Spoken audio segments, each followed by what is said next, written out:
This is what high-level amateur sparring looks like. So let's break the full thing down and take a look at what they do well and what they could improve. I like that he uses this jab to the body and then uses that setup to then go 1-2 upstairs afterwards. What you'll see from Pink is constantly changing levels with his attacks, but also faking when he's coming in to range and also getting his shots off. So he's just changing the rhythm and just changing the tempo. He does a good job of cutting off his opponent. You can see he goes into southpaw, but doesn't waste the stance switch and blasts a body kick. Too many people shift stances and put no attack after it. Again, does a decent job at putting him against the cage and then using different attacks on the exit. So calf kicks and then also punches as well.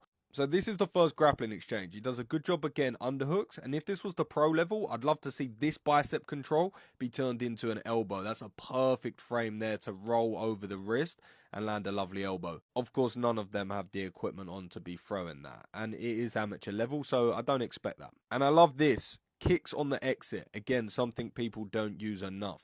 What you'll see is the fighter in the pink is putting on a lot of pressure. So the kid in the rust is having to back up and pick his shots. But what I would like to see from him when he does land is not stand in front of him for the return. I'd like to see him cut an angle and then continue his combinations. It's easier said than done because this kid's pretty good. But you can see here, starts landing and then just backs up out of range. Already done the work of getting into the range and landing your shots. So just try and stay in there, take an angle, pivot, then land again.